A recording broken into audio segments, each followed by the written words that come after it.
Yeah, well, I learned pretty quick. Another funny story was when we were rehearsing, I had Rick 4001, and I'm playing in all my Chris Squire glory, with a plectrum, with a pick for America, Right.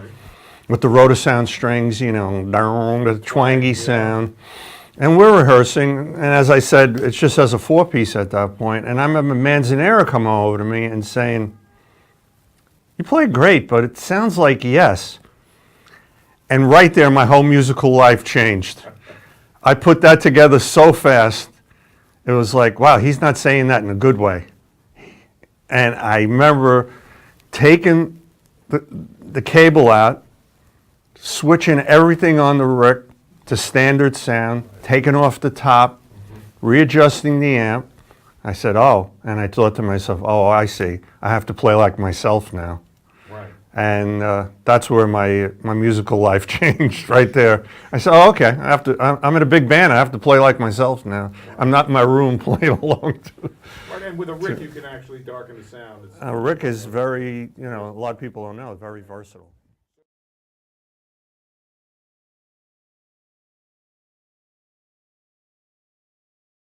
He wanted to just do markets that were proven Roxy territory. It's Brian Ferry. Yes, because in '72 they came over and opened for Jethro Tull and Humble Pie and Edgar Winter and stuff like that, and got booed everywhere as soon as they came out, just for the way they looked.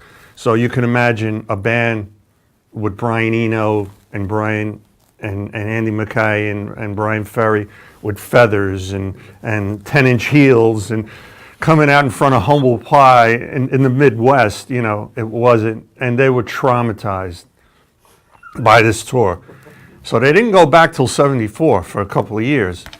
And so we played like New York, LA, Cleveland, Detroit, proven markets where he knew Roxy was getting publicity and selling, and that would draw a crowd. And we headlined. We didn't open for anyone.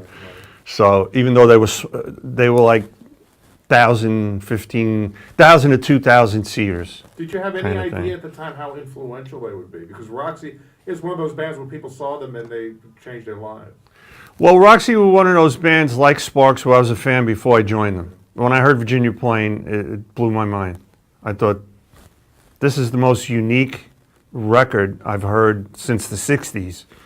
It just, and then I saw them, I was in a bed and breakfast place, and I saw them on maybe Top of the Pops doing Every Dream Home with Eno and stuff. And I remember standing watching the TV and thinking, man, that's the band for me. I mean, these guys are great.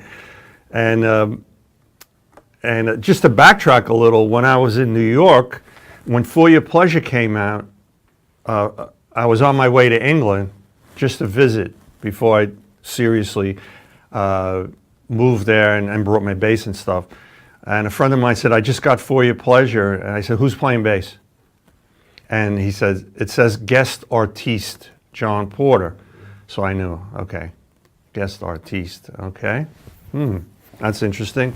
So so I saw them on that trip, and then we did all those gigs in America, and I did know they'd be influential. I mean, you got to understand, the first record, something that a lot of people don't know was you toured in England to make your bones. You toured and toured and toured. Roxy just came out of the blue, made the record, then went on tour. They didn't, quote unquote, pay their dues. So there was a lot of resentment from other musicians in the music community. I mean, people have forgotten that because it's already 40 years ago. Right. Towards them, for the way they looked, the way they got on board, the way they got the record deal. Will they upset the status quo? They turned it over. Yeah. They really did. And they're the first group to have short hair, when you think about it. So I knew this group is revolutionary.